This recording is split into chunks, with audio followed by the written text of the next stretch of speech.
कांग्रेस पर जमकर बरसे मंत्री किशन बेदी। कहा है कि कांग्रेस का चुनावी नारा उनके ऊपर ही लागू हो गया। उनके नेताओं ने वोटों के लिए बोली लगाई। हमारी सरकार ने क्षेत्रवाद की राजनीति पर चोट की। सरकार की बिना पर्ची बिना खर्ची की नीति पर मोहर लगाई गई है। डीएपी खाद की किल्लत पर किशन बेदी ने कहा है कि सीएम ने विधानसभा में भी कहा है कि खाद की कोई कमी नहीं है। कांग्रेस ने गलत प्रचार करने का प्रयास किया। किशन बेदी ने विधानसभा के नेता प्रतिपक्ष चुनने को लेकर कांग्रेस पार्टी का मखौल उड़ाया। उन्होंने कहा है कि कांग्रेस नेता कहते हैं कि वह महाराष्ट्र चुनाव में बिजी होने के कारण नेता के नाम घोषित नहीं कर रही है, जबकि महाराष्ट्र में उनके साथ 14 पार्टियों का गठजोड़ है और उनके हिस्से में महज 8 सीटें हैं। कांग्रेस 37 विधायकों में से नेता नहीं चुन पा रही है। कांग्रेस में जूतों में खीर बट रही है और उनके सुधरने का आसार नहीं दिख रहा। और मैं तो विधानसभा के अंदर भी कही थी बात ये भाई तारा उड़ाने ने कोई सुनने वाला ऊपर चलो बड़े मजाक में कह रहे हैं कि हमारी सरकार हमारे लोग ना महाराष्ट्र में बिजी हैं और महाराष्ट्र में 14 पार्टियां का गठबंधन करके इससे में सीट 60 भी नहीं आ रही कांग्रेस के बिजी है। अरे बिजी कहाँ थे? 37 लोगों में से एक नेता चुनना यही डिसाइड नहीं कर पा रहे। जितनी दुरुस्ती जितना मुद्दा वहीन लाचार बेबस विपक्ष इसमें हमने देखा। 32 साल का मेरा पॉलिटिकल कैरियर होगा, इतना लाचार और बेबस तो विपक्ष हमने कभी भी नहीं देखा। उन्होंने कहा है कि इतना कमजोर विपक्ष कभी नहीं देखा।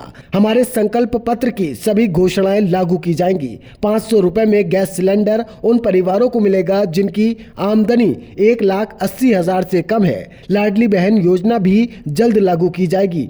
अब मुझे तो कहीं बात नजर नहीं आ रही। मैं तो कल भी गाँव में था और लगातार दौरों पे हमें तो एक किसान भी ये कहता नहीं मिलता जी मेरे 5 कट्टे दुआ दे 2 कट्टे दुआ दो। मैंने कल एक जनसभा के अंदर पब्लिकली बोला भाई बताइए, और मैंने कहा यदि गांव में कितने एकड़ जमीन बिजाई होनी है और कितनी आपको जरूरत है। मैं कहा शाम को 6 बजे तक मेरे को लिख के दे दो कागज और आपको रात तक मैं खाद उपलब्ध करा दूंगा। एक किसान खड़ा हुआ था जी 4 कट्टे चाहिए, मैं कंधा चाहिए जी 5 दिन के बाद चाहिए, मैं 5 दिन चले जाइए। अब वो एक प्रकार का नैरेटिव कांग्रेस ने सेट किया था, वो ऐसा नैरेटिव है नहीं। पहले से ज्यादा मार्केट में भी खाद उपलब्ध है और सरकार के पास भी खाद उपलब्ध है। सरकार चिंतित है, नायब सिंह सैनी जी पूरा मंत्रिमंडल और हमारे सारे के सारे अधिकारी इस काम में लगे हुए हैं।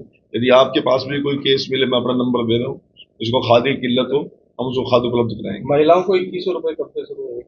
हाँ देखिए, हमारा संकल्प पत्र लोगों ने बड़ा विश्वास करके उसके ऊपर मोहर लगाकर काम किया। हमारे डिपार्टमेंट की सारी योजना इस पर लागू होगी, काम हमने शुरू कर दिया है और संकल्प पत्र का एक एक पॉइंट हम लोगों को देने का काम करेंगे।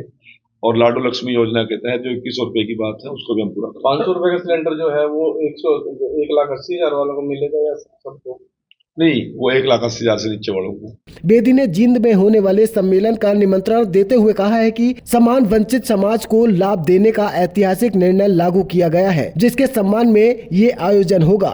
मैं आपके माध्यम से सभी से अपील करता हूं कि 24 तारीख को ज्यादा से ज्यादा ही नहीं सभी लोग परिवार सहित इस कार्यक्रम में शरीक होकर हमारे मुख्यमंत्री नायब सिंह सैनी जी का अभिनंदन और स्वागत करेंगे। हमारे माननीय प्रदेशाध्यक्ष मोहनलाल बड़ौली जी, जिनका एक बहुत अहम रोल इस डीएससी वर्ग को लागू करने के अंदर रहा है, माननीय मनोहर लाल जी जो हमारे पूर्व मुख्यमंत्री हैं, मैं अपने केंद्रीय नेतृत्व का भी आभार प्रकट करता हूँ। और इस कार्यक्रम में हमारे हरियाणा सरकार के सभी मंत्रीगण, सभी सांसदगण, सभी राज्यसभा सांसदगण और हमारे माननीय सभी विधायक भी पहुंच रहे हैं। हमारे समाज के सभी संत और सामाजिक और धार्मिक संस्थाओं के जितने भी मुखिया वो भी सभी इसमें भागीदारी करेंगे। ब्यूरो रिपोर्ट, हरियाणा आज।